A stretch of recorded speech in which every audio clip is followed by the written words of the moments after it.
good? Okay. The broadcast. Well, good morning, everybody, and a happy new year to everybody in attendance and everybody watching from home and everybody on our phones right now. This is the Town of Hempstead Town Board meeting for January 5th, 2021. Madam Clerk, would you please call the roll?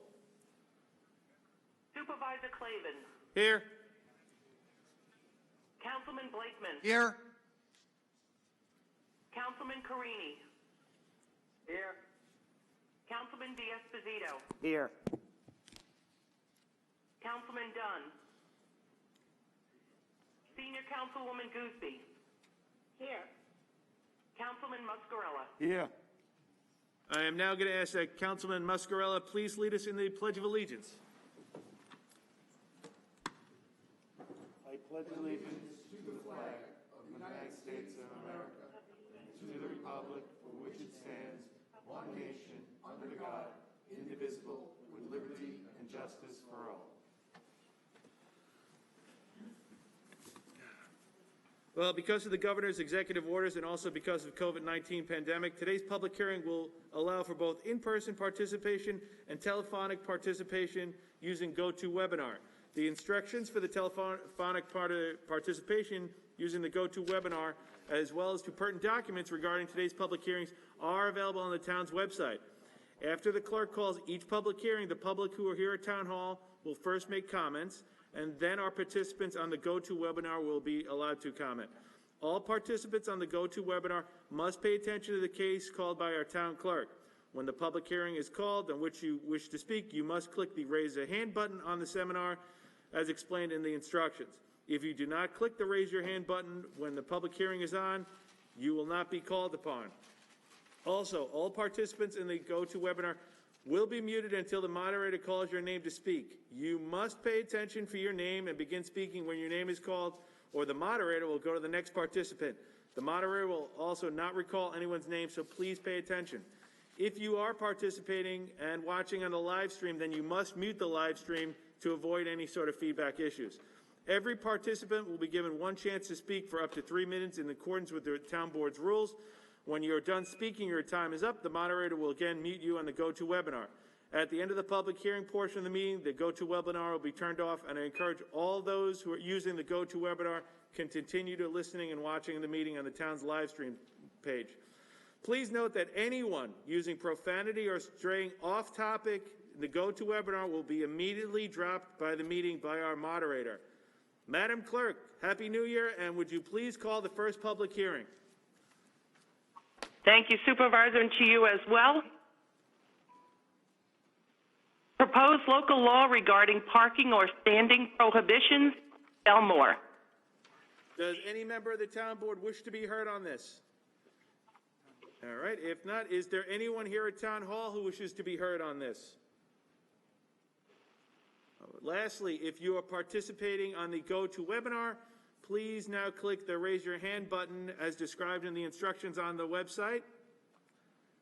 And now I will ask our esteemed moderator, is there anybody asking online the GoToWebinar? Supervisor, no participant clicked Raise Your Hand on this public hearing. Okay, may I move to adopt this item? Mr. Supervisor, I move that the public hearing be closed and the local law adopted. I second that. Supervisor Clavin. Aye. Councilman Blakeman. Councilman Carini. Aye. Councilman D'Esposito. Aye. Senior Councilwoman Gooseby. Aye. Councilman Muscarella. Aye. Madam Clerk, would you please call the next item? The proposed local law regarding arterial stops in Belmore and Elmont. Does any member of the board wish to be heard on this item? All right, is there anyone at Town Hall that wishes to be heard on this item? And now lastly, Mr. Moderator, this is the time we ask residents who want to speak about this item to raise their hand. Supervisor, no participant clicked Raise Your Hand on this public hearing. Okay, may I please have a motion? I move that the public hearing be closed and the item be adopted. Second. Supervisor Clavin. Aye. Councilman Blakeman. Councilman Carini. Aye. Councilman D'Esposito. Aye. Senior Councilwoman Gooseby. Aye. Councilman Muscarella. Aye. Madam Clerk, would you please call the next item? Proposed local law regarding bus West Hempstead. All right, does any member of the board wish to be heard on this item? Is there anyone here at Town Hall who wants to be heard on this item? Now, if you're participating in the GoTo webinar, is the chance to raise your hand on this item. Mr. Moderator? Supervisor, no participant clicked raise your hand on this public hearing. Okay, may I please have a motion? Yes, Mr. Supervisor, I move that the public hearing be closed and the local law be adopted. Second that. Second the motion. Supervisor Clavin. Aye. Councilman Blakeman. Councilman Carini. Aye. Councilman D'Esposito. Aye. Senior Councilwoman Gooseby. Aye. Councilman Muscarella. Aye. Madam Clerk, would you please call the next item? We have a proposed local law entitled Department of Water, Rates, and Regulations. Okay. We add a new subsection J thereof in relation to water rates and charges. Thank you. Does any member of the board wish to be heard on this item?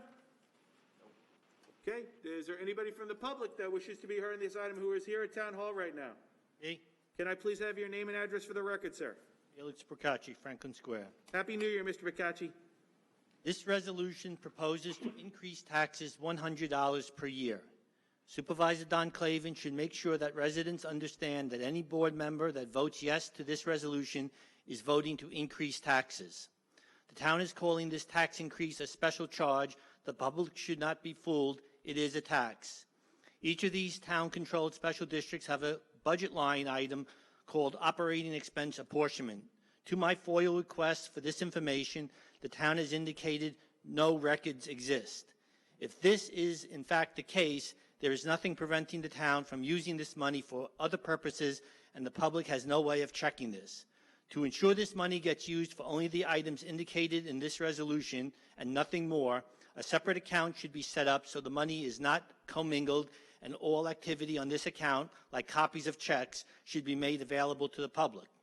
If this is not done, it is very easy for the town to use this money for other purposes, and there will be no way for residents to verify how their tax dollars are being spent. If Don Clavin really wants to be honest with taxpayers, Don Clavin would make the finances of these projects public to ensure the funds earmarked for these projects are not diverted. Don Clavin, will you make the details of these funds public? Commissioner Reinhardt? Good morning, Supervisor, members of the Town Board. Happy New Year. Happy New Year. This hearing this morning deals with creating the new subsection J of the rates and charges of the Department of Water. These directly relate to the December 8th hearings that were held regarding raising funds for improvements for the treatment of 1,4-dioxane and perfluorinated chemicals, new standards that were put in place by New York State Department of Health without any funding. The department has pursued grant applications for many of these projects. We've only received one for a small amount of money for that one account. We are currently in litigation with the manufacturers of chemicals, 1,4-dioxane and perfluorinated. It's very hard to breathe in this, I'm sorry. I got two, that's fine. The purpose of adding another surcharge to this was so that we could specifically account for these funds as we collect them rather than rolling them into a regular water rate. That would just be rolled into the regular accounts. Every bill will have a separate line specifically for this money and detailing to the customers the fact that that's why this money is being collected. At that December 8th hearing, we authorized almost $100 million in borrowing, which is a tremendous amount of money for treatment. So, Commissioner Reinhardt, this is Councilman Blakeman. So basically, Commissioner, this is an unfunded mandate by the state to the town, is that correct? That is correct. Okay, so basically it's a state tax because they're just passing it on to us. I would defer to the town attorney, but yes, I believe that would be correct. Well, that's just my opinion. Well, I appreciate Commissioner, and I'm sure I stand with everybody when we say we all want to have clean water here. So you know what? we have to do what needs to be done to have clean water for our families, our children, and for our seniors. But thank you very much, Commissioner. Thank you, Mr. President. Mayor, he explained everything I already knew about it, but will you make all these available, not just a line item on the bill, but when you go to right now, if you go to the budget on any of the special districts, whether it's the water districts, the park districts, or any of them, and I FOILed this information years ago, and I FOILed it twice, and I get the same response that no records exist. But meanwhile, if you look at these, the apportioned costs on all these special districts, including the ones mentioned here in this resolution, 80–90% of the costs are there. And I want to make sure that when you increase taxes $100, and it's not a state tax, it's a local tax, it's benefiting the locality so we could get 1,4-dioxane out of our water, so we could be healthy. That's typically a state function, and if the state says that the town has to do it rather than the state, they're just passing that tax through us. It's the state that requires this. And by the way, the state and the federal government should be handling this program, not a local municipality, but that's a way around them pushing the cost off onto us. Okay, well, put it any way you want to. You'll be collecting $100 a year from each of the taxpayers in this district. So I would like to see, as those accounts made public, so people could see the money going in and all the checks going out. Okay, bottom line is that the transparency. You could call it state tax, federal tax, global tax, whatever you want to call it, Mr. Blakeman. But I want to see the transparency, to see that the money going in and the money going out is being used for this purpose and this purpose only. Thank you very much. Okay, thank you. Happy New Year again, and I'm sure we all agree we want great clean water here in the town of Hempstead. Next, I have a slip for Diane Madden. Thank you very much for wiping that down. I appreciate it. Diane Madden, name and address for the record, and Happy New Year. Diane Madden, Happy New Year, Hempstead. I'd like to echo much of what Felix said. Is this money, well, obviously it is a tax. I don't think anyone denied that. It's not very transparent, and that's what I like to speak on. How do you make it transparent? Is this going to be, this $100 collected from every taxpayer, is this going to be in a separate account? Is it going to be commingled? As we all know, both comptrollers, Nassau County and the state comptroller, found that the town commingled money in the past, and I believe presently, I believe that the Tales of Hope Fund is still commingled with other money, and that's donated money. So is there any plan to hold this money separate so that, again, taxpayers will see how much of it is going? I'm sure it's not easy to estimate exactly what will be needed, but where the money will be going so it doesn't end up in the general fund. Oh, no, it's good. Mr. Covet? Yes, according to the terms of the new local law, the money will be separated, and the town board has the authority, if we are successful in the lawsuit that the commissioner alluded to provide refunds so that the residents will be made whole at the expense of the person responsible, and the town of Hempstead has the authority to do that. Thank you, Mr. Covet. So just to confirm, if this money is foiled, you'll find it in a separate account and claim forms as well? I would ask the controller to. Commissioner Reinhardt, did you want to, or the controller want to address that? Either one. Yeah, it's fine. As I said earlier, this money is directly related to the money that was authorized to be borrowed back in December. So that will be used by the controller to pay off that debt as that debt comes due once it's borrowed to move these projects forward, which we're in the design of working on 16 of these projects right now. In addition to the $90 million that was authorized at that point, when these systems come online, it's estimated that their operating costs will be about $3 million a year. Currently, the lines that cover that type of work in the department are only $2.6 million. So these systems are going to almost double our operating costs as well. And this isn't a money grab by the department. This is an attempt to make right these regulations. And at the end of the day, it's all about having clean water, right? That's all it's about. Okay. And just a final question, how many times will this money be expected of the taxpayers? Is this just for 221? Is this going to be every year? As the local law states, it's put in place until such time as the debt is expired, or until such time that we recover some funds from the lawsuits, at which point, with conference with the town attorney's office, the town board has the ability to adjust or remove this surcharge. Okay, thank you. Don't have any other slips for town hall speakers on this matter. Now is your chance on the GoToWebinar. If you want to raise your hand.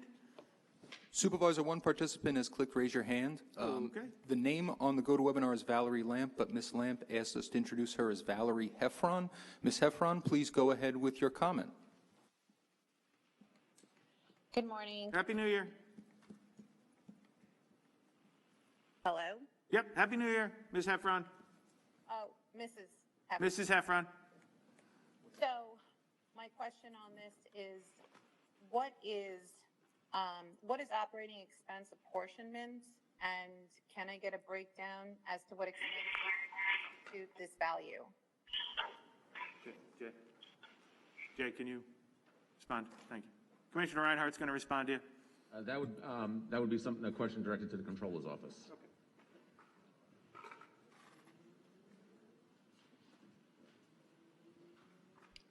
Mr. Master Marino, our town controller. Yes. Good morning, everybody. There are 6 water districts. It is impossible to effectively allocate payroll as the employees travel between the 6 water districts attending to their functions. The apportionment charge is an allocation of all of the common charges for all of our 6 districts based upon a formula that is related to I believe, the water usage that is pumped. It is a tried and true accounting methodology, and it has stood the test of time. So are we able to foil a breakdown as to what expenses constitute this?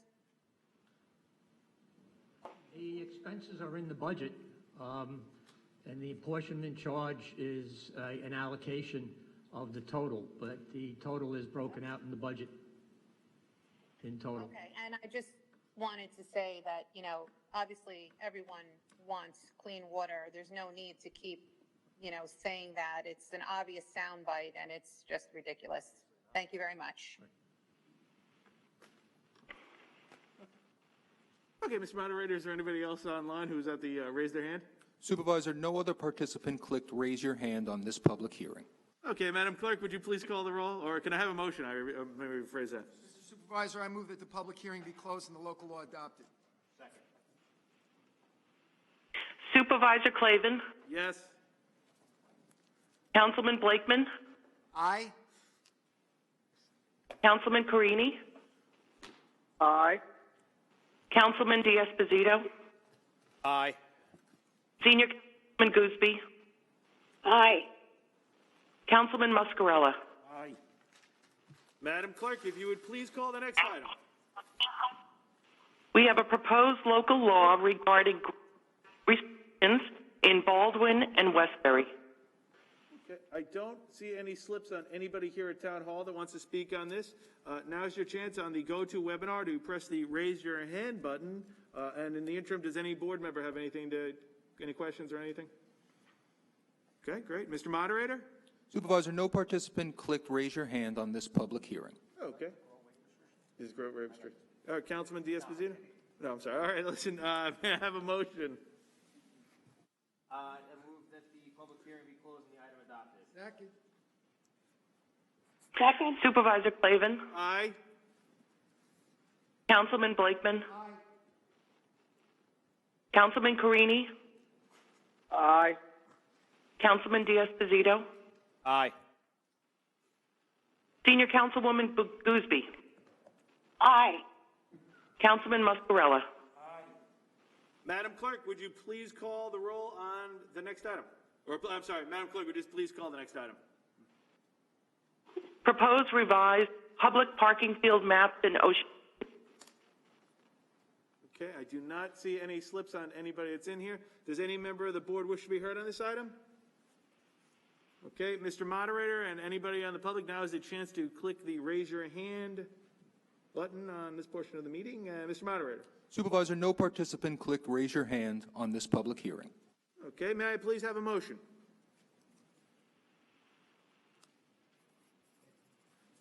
All right, I move that the public hearing be closed and the item be adopted. Second. Supervisor Clavin. Aye. Councilman Blakeman. Councilman Carini. Aye. Councilman D'Esposito. Aye. Senior Councilwoman Gooseby. Aye. Councilman Muscarella. Aye. Madam Clerk, would you please call the next item?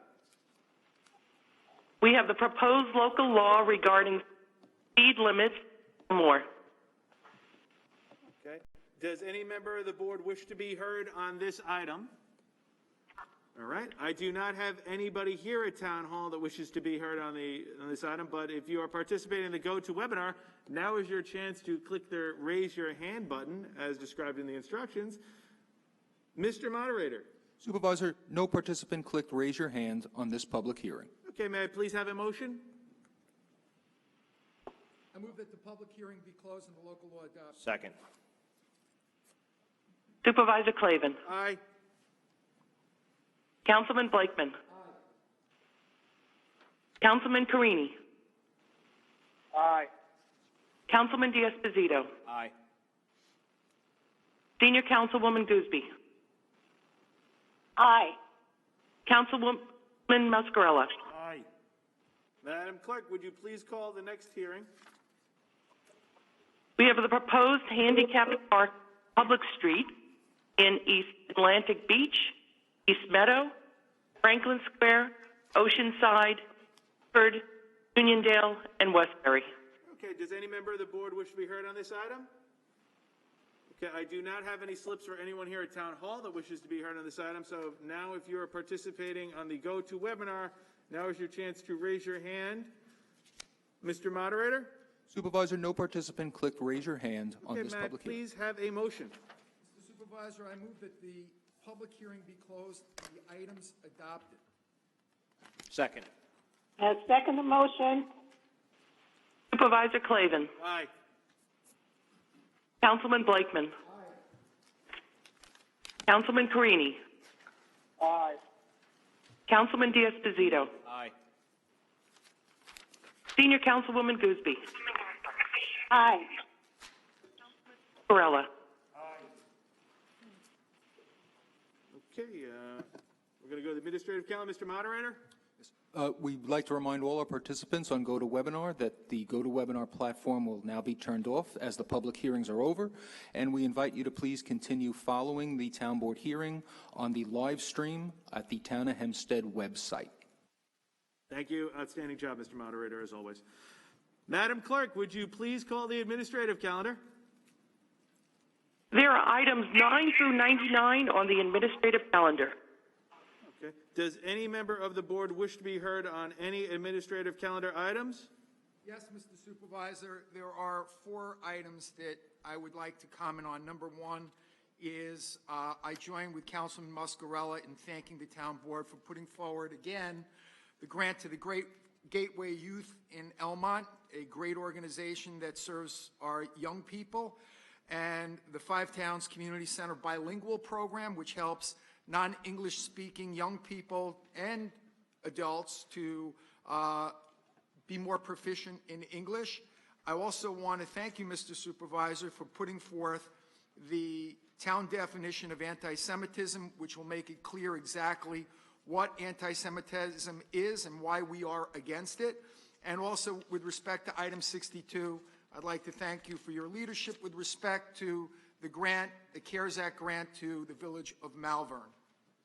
Thank you, Councilman Blakeman, and thank you to, I should say, thank you to all the Town Board members for all the great work we've done together on really helping a lot. And these are great grants today and great, procedures that we're following here. Anybody else on the Town Board wish to be heard on this? All right. At this time, I have a going to ask if any members of the public wish to be heard on the administrative calendar. I have two people that have checked in. First, we'll start with Felix Procacci. If you would please give your name and address for the record, sir. Felix Procacci. Okay. Thank you. I oppose all items relating to the distribution or spending of federal CARES money on this administrative calendar. Not only because these resolutions do not provide sufficient transparency, but also because of the way the town has allocated CARES funds in the past. For many months, the town indicated on numerous CARES resolutions that the town has created a COVID-19 committee. But when an attempt was made to obtain the names of these people, Acting Town Attorney Charles Covid indicated there was no such committee, and the text of all these resolutions were misstatements. In addition, the town has not established any method to verify the funds are being properly spent. For example, I am still waiting for the details of a CARES resolution I requested last September. The records I received so far do not in any way show what work was actually done and its associated costs. Most of these CARES resolutions on today's calendar do not even generally indicate how the money is going to be spent. The purpose of this money was for urgent expenses related to COVID-19, but most of the money was not allocated by resolution until the last month of the program. The question everyone should ask is, if the need was so urgent, why did the town wait until the last month of the program to allocate most of the funds? Also, item number 86. The Memorandum of Agreement provides compensatory time of 2 or 4 hours, depending on the employee type in the town of Hempstead, for each day worked on the job site. This agreement is disgraceful.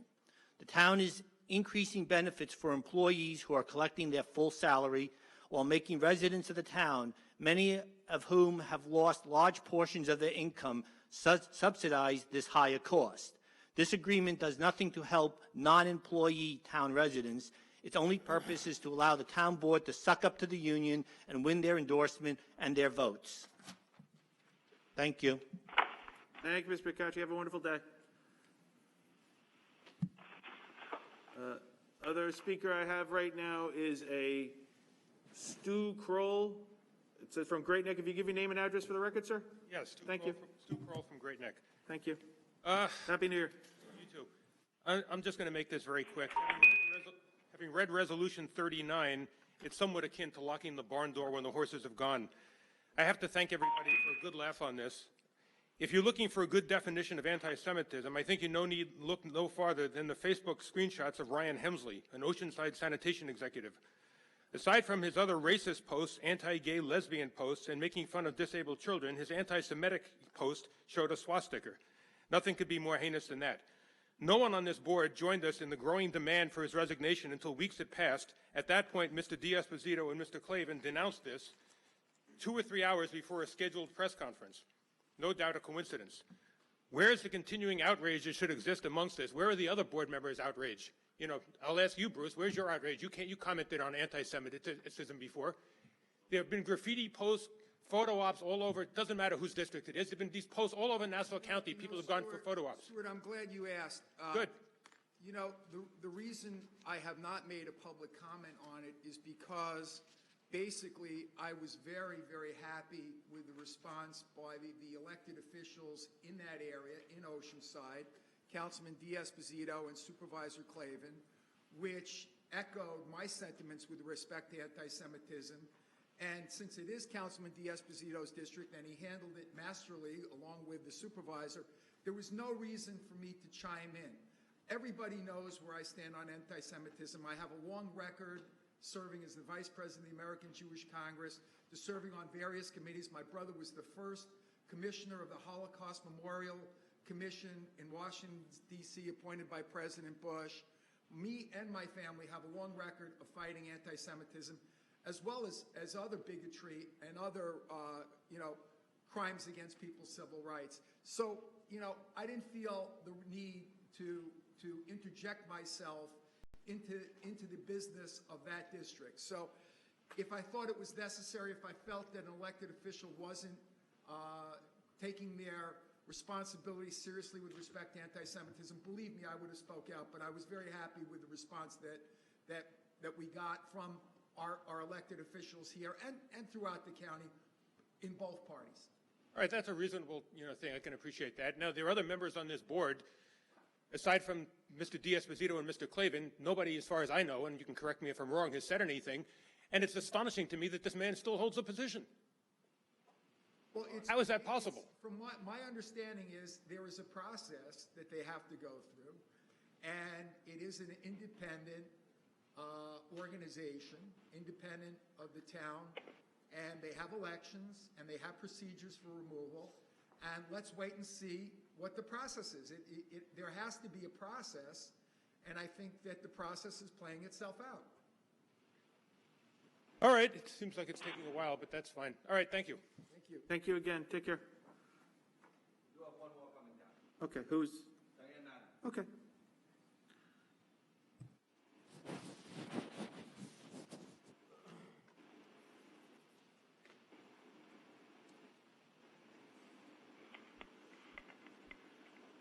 Name and address for the record, please. Diane Madden, Hempstead. I felt obligated after listening to you, Councilman Blakeman, and you went on and on about where you stand on anti-Semitism. And if you recall, there were a group of people that made that accusation at me and handed in paperwork that had been manipulated.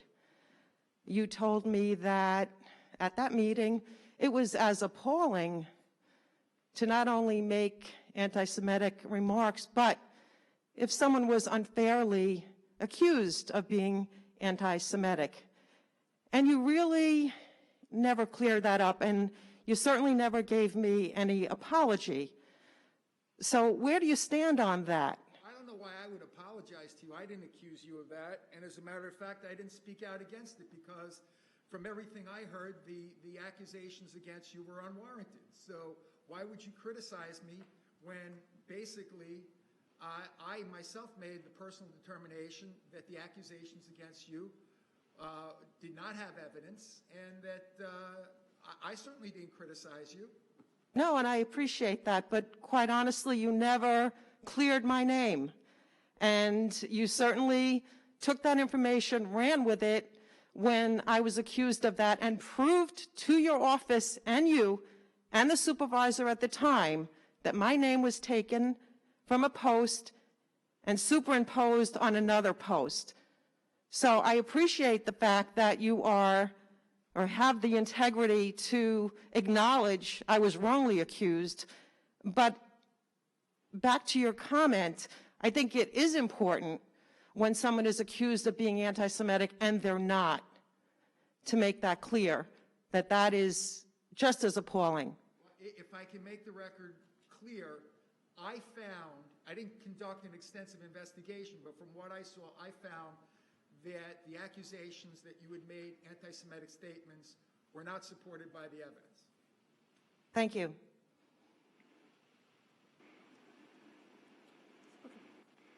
May I please have a motion on the administrative calendar in its entirety? I move that the administrative calendar be passed, resolution from 9 through 99. Second. Madam Clerk? Supervisor Clavin. Aye. Yeah. Yes. Aye. Councilman Blakeman.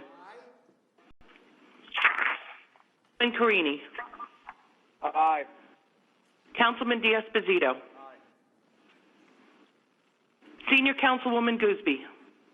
Aye. Councilman Muscarella. Aye. Okay, may I please have a motion to adjourn? I move that we adjourn. Supervisor Clavin. Aye. Councilman Blakeman. Councilman Carini. Aye. Councilman D'Esposito. Senior Councilwoman Gooseby. Aye. Councilman Muscarella. Aye. Okay. Now that the formal town board meeting has been adjourned, the town will remain to listen to any comments of residents that have come here today. Let me find out if we have any residents that want to speak. If you could approach the mic and give your name and address for the record, please. My name is Maria Lucia Engel. I live in Oceanside, a town of thieves and thugs who steal people's cats for revenue and then cover it up by removing my lost cat reports and by denying FOIL requests. I have not been provided with a FOIL request, but the one document that I did receive confirms that my cat was actually adopted at the adoption center, Town of Hempstead Animal Shelter Adoption Center. And I provided this document to all the town board by email and by hard copies. And it shows that on 2/15/2020 at 1:47 p.m., my cat was appeared normal, and while she was examined, obviously, my cat is still under someone's. She was re-owned, and the town has done nothing about this. What is the town doing about this? I have proof, black and white, that my cat was adopted despite the false denials. What is the town doing about this? Give me my cat back, for God's sake. Do something about it. Well, why do I have to come here so often? It's been 11 months now. What does it take to make a decision and to instruct the animal shelter to turn over my cat?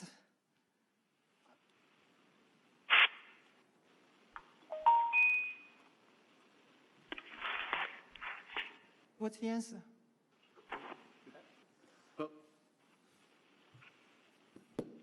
You said that it's been 11 months that we've been dealing with this. I know you come from Oceanside. Obviously, I represent where you live. And I have to say that I think over the 11 months or the weeks and months that you've been coming to town board, every answer that could be provided by the Commissioner of General Services, by the town attorney's office, by the town clerk's office has been given. I'm not, and please don't take this disrespectfully, I'm not certain what else it is that you're looking for. I know that you come here every 2 weeks and we have this discussion, and I don't want you to just be ignored and ask a question and nobody answers, so that's why I'm addressing you. But I think that every answer, truthful and rational answer that we could possibly have given to you has been given. The town attorney's office has opined, the Commissioner of General Services has met with the town attorney. Everything and anything that you have asked answers for have been given to you. I mean, that the town clerk's office doesn't have any more information. The Department of General Services and the animal shelter doesn't have any more information. The town attorney, as far as I'm concerned, and I'll let Mr. Kovic speak for himself, they don't have any more information. And obviously, this is democracy. You can come here every 2 weeks and come to town board, and I encourage that. But I don't know what else there is that we're going to provide to you. With all due respect, I have documents provided to me, apparently accidentally, that prove that my cat was adopted. So how can you ignore that? I didn't say I'm ignoring it. What I'm saying is what? What are you doing about it? I have proof that she was adopted, that she appeared normal 12 days after she disappeared. And every department who would have been involved in adoption or anything that went on with your cat, if it had happened, has answered. And their answers aren't going to change. Mr. Kovic, am I correct? You are correct. There's no answer. What's the answer? These are generalities. What you just said, this is non-responsive. What is the answer to the document I provided that my cat was adopted and she's documented as being adopted? What do you say about that? I have proof. It's black and white. Your answer is totally non-responsive. It just talks about in general, everybody has done this and that. What's the answer to this? No, my answer is actually that every department has responded. So it's the exact opposite of non-responsive. Every department, every person that works with us here in the town of Hempstead who has been asked questions about this, whether it was at town board or questions that you submitted through a FOIL, have been answered. And I'm not trying to get into an argument with you. I'm just explaining that there's no other answers. There is no answer. That you didn't give any answer, and nobody has given an answer. And your general answer is totally non-responsive. Okay. Where is my cat? She was adopted. I proved to you that she was adopted at the shelter. Give me my cat back. Nobody allows me to speak with Pastore, Mr. Pastore. He disappeared after we had a meeting. And you say everybody? Who? The janitor? Thank you. Who? Thank you very, very much. I know we have a number of speakers here today. I see the next one up there is a Stu Kroll from Great Neck, New York. Can we just wipe that down for a second? Oh, maybe you have to go this way. Thank you.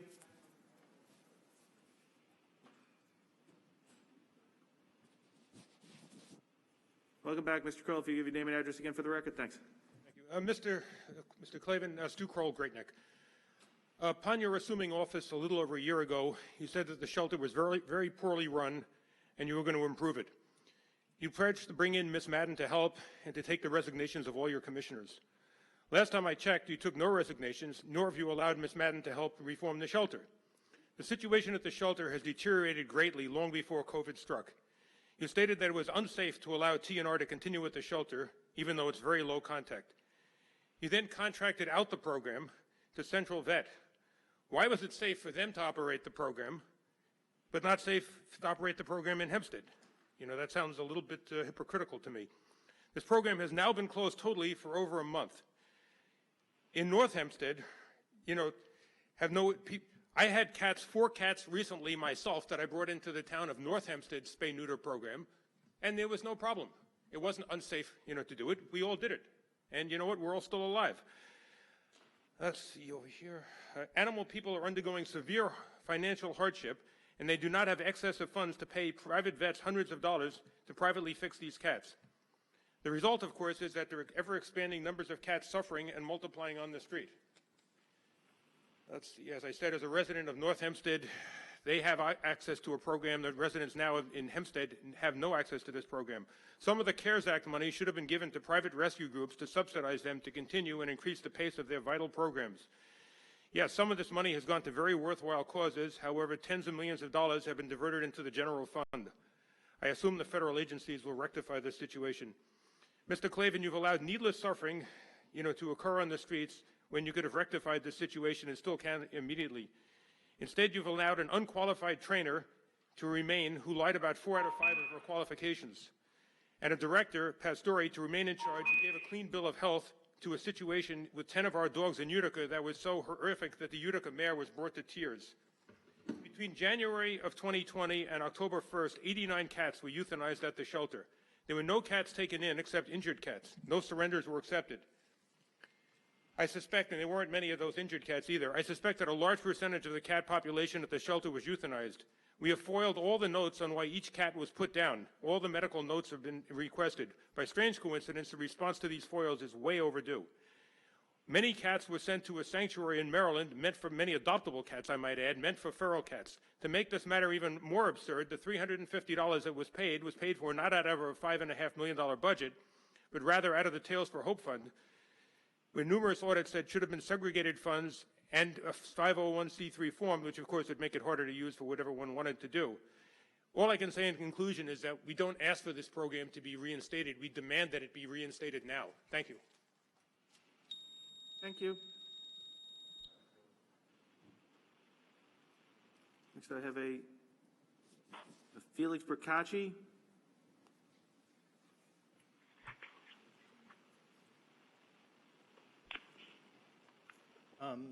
The town has been excluding remote public participation on certain parts of town board meetings. I have found legal experts that disagree with this policy. First, the Committee on Open Government feels that this restriction is unreasonable unless there's a good reason for it. We are allowing board members to participate remotely, but not the public. In addition, Peter B., the lawyer for the Village of Garden City, said at the Village December 10th meeting, "It is my understanding that as a courtesy, the board extends on request to an absent trustee the opportunity to participate by remote video and/or audio. That courtesy cannot be extended, however, without extending the same courtesy to the public. So if the trustee has the opportunity to participate remotely, then the public has the opportunity to participate remotely too." The video of this you could read is at 1 hour 42 minutes on my website, so you could listen to him for himself say this. Also, since County Executive Laura Curran implemented the countywide reassessment, Don Clavin has been a frequent critic. Recently, Clavin has intentionally misinterpreted that 12,000 challenges residents have made mean that there are 12,000 in assessment errors. The reality is that prior to this reassessment, virtually all properties were incorrectly assessed, but for some reason, receiver of taxes Don Clavin never went around pointing that out. When Newsday reported that 65% of residents saw their school taxes increase and 35% saw a decrease, Clavin called on the county assessor to resign without examining the accuracy of the assessments. Clavin has been quick to point out every mistake, but has never proposed any solution. The reality is that many properties were underassessed due to the mass settlements negotiated with tax attorneys. I know Clavin is aware of this because we discussed this face-to-face in 2016 at his first home buyers seminar. The current administration should be commended for taking on such a politically difficult task. Don Clavin and Jeannie Driscoll press releases point out every mistake and spreading misinformation, but that don't do residents any good. The fact of the matter is that even if the assessor made no mistakes, the taxes of people whose houses were assessed at $300,000 in 2017, when similar houses on the block were selling for $500,000, we're going to get a tax increase. The sad, irrefutable truth is Don Clavin and Jeannie Driscoll are willing to spread misinformation for political gain. During Don Clavin's tenure as receiver of taxes, his budget went up 81% compared to 64% increase in the overall town taxes during that period. And in Jeannie Driscoll's first year in office, she increased her budget 5%. Clavin and Driscoll want you to believe that a fair reassessment. Thank you very much, Mr. Scacchi. Councilman Carini, while I have you on the phone, thank you, Mr. Scacchi. Your time's up, Mr. Scacchi. Mr. Scacchi, thank you. Mr. Carini, Chris Carini, can you hear me on the phone? Yes, Supervisor. Chris, just so anybody's watching, wasn't it a fact that there were hundreds of errors to some properties in the reassessment in the Seaford area, resulting in thousands of dollars of tax increases improperly? Correct. There was close to 200 residents at the season, the over 62 community in Seaford, that had every one of them was given an error with a significant increase in taxes that were incorrectly. Okay. Listen, I appreciate it. I just want to make sure people understand when we told people there were errors and the county at first said there weren't, and then in fact it turned out there were errors, and Newsday actually ran a headline about all the errors. So, but thank you, Chris, because I know you were advocating for all those residents who were overpaying thousands of dollars in taxes down there. So thank you very much. Next, I have speaking a Claudia Canem, yes. Just give your name and address for the record, please. Thank you. I'm Claudia Canham, and I am from Deer Park, actually. Okay. I'm here because you guys clearly have an issue with the fact that your program for TNR is not up and running right now. Your shelter had a $5 million budget for last year and a $5 million budget this year. I am currently managing the Hofstra population. I have over 200 cats, and right now, I have a 4-month-old kitten who is pregnant and will die if she gives birth. I also rescued inbred kittens, and I put down my 10-week-old kitten because nobody intervened sooner. This is an issue. This is a problem. You have your citizens who pay your tax dollars angry enough to build a group of 50,000 people to sign a petition. I want to help you help your citizens. Open up the TNR programs. Give me my TNR clinics. We can work through this. I know so many shelters who can safely TNR with COVID. That's not an excuse anymore. I firsthand witnessed all this. I'm 22 years old. I've saved over 30 cats since August. There is no excuse for why you guys are not doing your part. I've spent thousands of dollars out of my own pocket. I'm a full-time law student. There's no excuse at this point. I want somebody to tell me when the shelter's going to reopen their TNR clinics. I need 2 TNR clinics sent to Hofstra University before the springtime, or there's going to be a surplus of at least 1,200 kittens, and a third of them are going to be healthy. The rest, inbred, which means you're going to have more kittens, more people, and more angry younger people.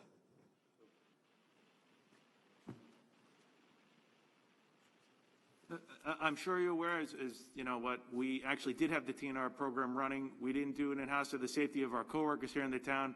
It was functioning up until mid-December when the company that was actually doing had an outbreak of COVID-19. We're in a massive second wave here, And in all due respect, the program will open up again. I think they said on January 11th, but the safety of my coworkers is paramount with all the residents here. And the fact the program has run, and you know what, Hofstra has reached out to us. And it's funny, as a graduate of Hofstra Law School too, there are a lot of issues about bringing in students to an environment and liability, but paramount, it's about the safety of people. It's about the safety of the people we work with here in the town. It's about the safety of the residents. And the fact that we still were able to have the program and we outsourced it to a company, and then they had a breakout of COVID-19, that should tell anybody watching, this is real. This is real dangerous. You know what? We see it firsthand. I've had coworkers die. I've had board members hospitalized. I've had people sick. And we're trying to do the best we can. And by outsourcing that, we were trying to help. But the reality is we are in a pandemic and people are getting sick all over again. And we're going to do this the right way. It's easy for anybody to say they're going to come in and they're going to do it. All of us worry about everyone's safety, from every resident to every one of our coworkers to any of the volunteers. The only precautions we're doing is for the safety of others, and that's it. And like I said, we're supposed to, I believe it was January 11th, the facility said they'd be able to reopen. But even they had to close down because they had an outbreak in their facility. So, we're trying to work and get these programs out there, but we're also going to be very mindful of everyone's safety in the process. And everyone's life is very precious to us here in the town. So, I hope residents would understand that, and that's why I say it to you. It's not like we said, no, we're trying to do it, but I'm also going to be really, really careful with the people I work with because they're good people. I totally respect that and appreciate that. But the thing is, I volunteer for a very small rescue, and we've been able to successfully do 4 TNR clinics without a single issue of COVID. There are safe ways to do this. There are 100% safe ways to do this. You could send me the mobile clinic. I'll happily sponsor it on Hofstra's campus. You can send it to me. I'll take 15 spots. You can give the rest of them away to the other trappers, and I'll organize the whole thing for free. And I'm more than qualified to do it. And they follow all the regulations. If you'd like to, reach out to the president of the university. Oh, I already have. They support me. Listen. My issue isn't that. No. Ask him if he'd be welcoming of the program on the campus. I'll follow up with him. I'd be happy.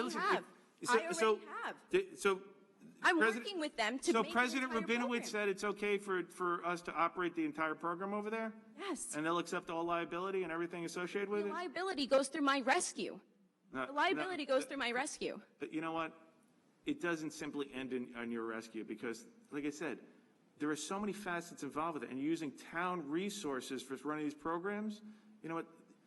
But this listen. The We are reason very, very passionate. What I will tell you right now, people why don't you stick around after the board meeting? Why don't we get Carol? That's Carol Renta. Carol works with you. Why don't we stick around? Listen, I'd love to follow up with you. Like I said, we're not doing stuff to hurt anybody but I tell you right now, I see it firsthand. I'm really just concerned about people in general. And the fact that the hospitals are going all over again and the numbers are going up in the schools and in the high schools and the middle schools, and people are getting very, very sick. But you're passionate, and I respect that. And you know what? I'm going to ask Carol to take all your information. Either we'll set up a telephone conference and I'll bring in, somebody from the shelter, and we'll talk about some of your ideas and some of your suggestions. And I appreciate, and I think all of us do. We appreciate the passion, but we appreciate, the fact that, you want to work and do stuff, and you're coming here making the presentation. So, Carol, maybe you could safely meet in the back and get all the information, all right? Thank you for your time. No, listen, and thank you. And what year are you in law school? I'm actually in my first year. I just finished my first semester. You look way too relaxed for first year law school. Are you kidding me? I remember how I was in first year.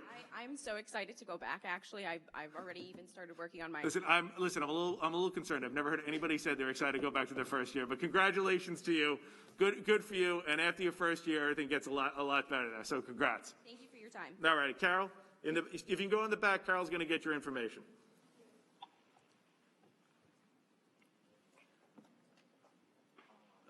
Next, I have a Diane Madden.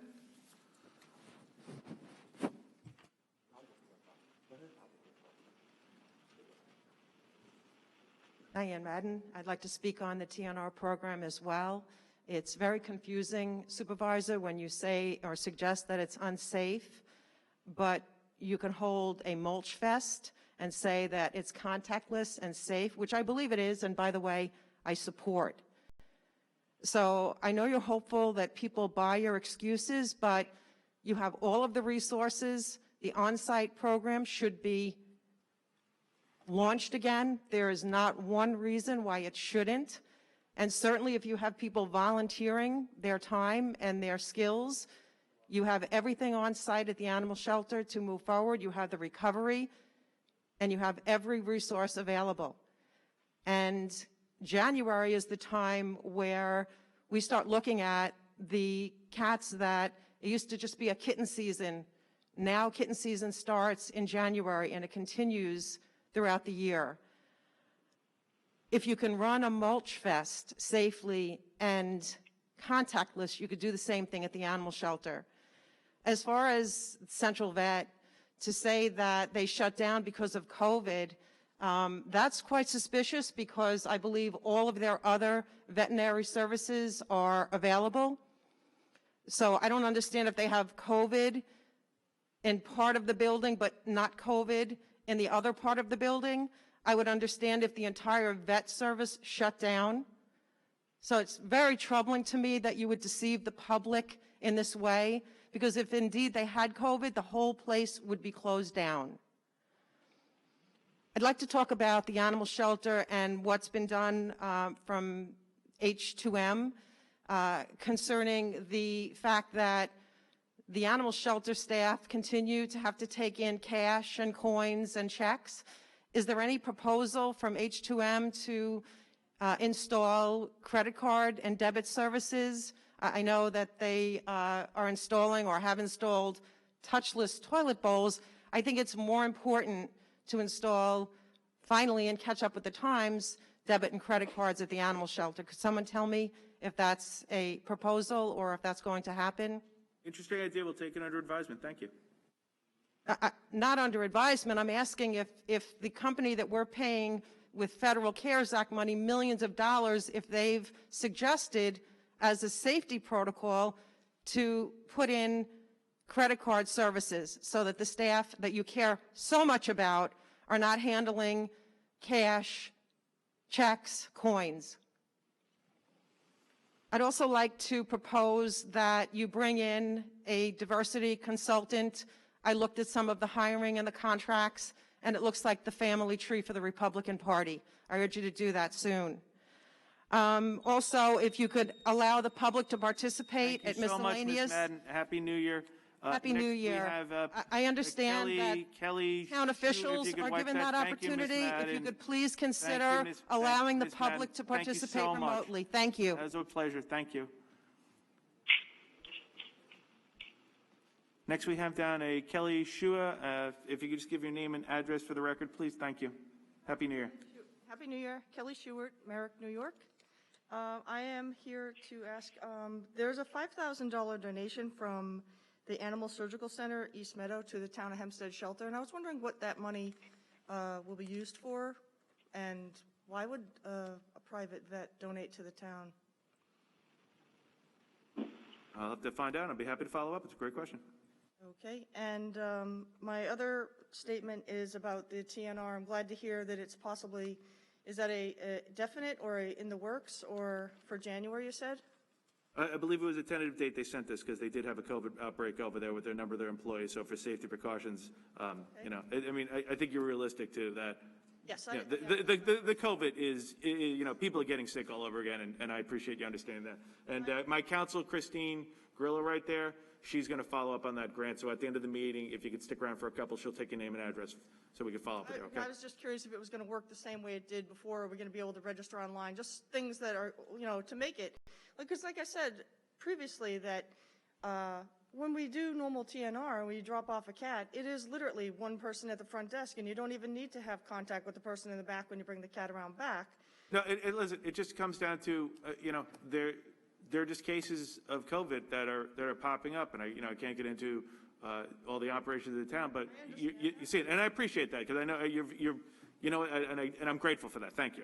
Well, because I have worked with a couple of other rescues, just trapping, and one in Freeport since April has spayed and neutered 2,000 cats, and another one in Massapequa that I work with. In July alone, they did 90 cats, and in 5 months, they spayed and neutered 400 cats. And I don't know if CVA is just spinning their a story, because it is a demanding process. I don't take it lightly that it's. I felt the town program was really well run. I never had a problem. I never had an issue. I dropped a cat off. It always came back. Thankfully. I don't think it was any dispute about and I appreciate you're saying that. I think CVA bit off more than they could And look, chew. you know what? Hopefully, when we get to a point where people are vaccinated and people are safe, those operations will be up and running. But until then, there just has to be modifications. And again, and I appreciate the compliment you gave, because they do. They're very hardworking men and women down there. So thank you. I agree. I have some good relationships with them, and I enjoy talking to them. I think CVA bit off more than they could chew, because it is demanding, and if they're telling you it's because of COVID, I was told that it was because a couple of employees, the schools closed, went remote, so the employees had to stay home, which, yes, is COVID, but not like they had COVID. So, I mean, it's similar but not the same. Anyway, I'm looking forward to hearing more about that, and if there's anything the public can do to make this work smoothly, we will do it, because us alone, it's feel like we're double dipping, where, yes, our taxes go towards that with the budget, but then we're begging people for donations. I trapped a cat for a neighbor, kitten, and I socialized her, fed her, did everything, and I was one of the last ones to get into Central Vet, but then who takes her? Ended up having to beg for money from people for donations to give her to a rescue. So I'm just looking forward to the town. Thank you, Ms. Shu. If you will, though, Christine Grillo is going to meet you in the back and get your name and address. Thank you very much. I have Eric Post.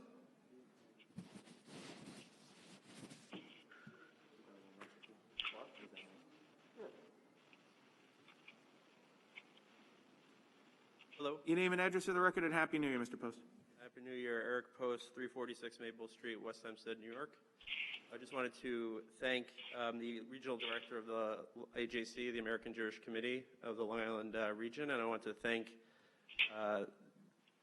of course, the town supervisor, Mr. Clavin, and all the board members for approving the IRA definition of anti-Semitism.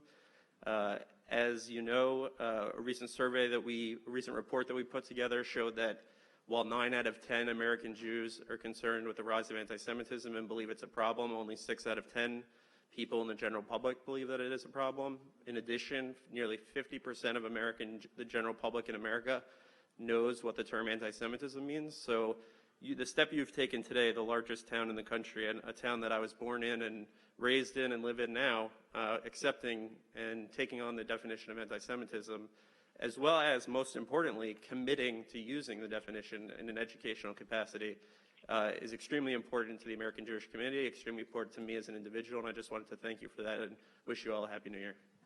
Thank you very much for your comment. We appreciate the great work teaming up, with the education. The numbers you just mentioned, it's staggering. That is, it's amazing that there is such a lapse in people, understanding what is really taking place or their education. So we're delighted to, and if we can partner up and do some other initiatives in educating and getting people aware of what is taking place and the fact that people are being attacked for their faith, you can count on us to be there, speaking on behalf of all the board members. When this initiative came, and I mentioned the town board, they said, let's get it going right now. So it's a real, it's a concern we have recognizing it, but thank you very much, and we're here to work with you.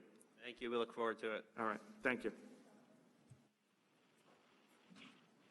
That is all the public speakers I have for the meeting here today. Again, I want to thank everybody. Stay safe. God bless 2021, and a happy and healthy New Year to everybody here.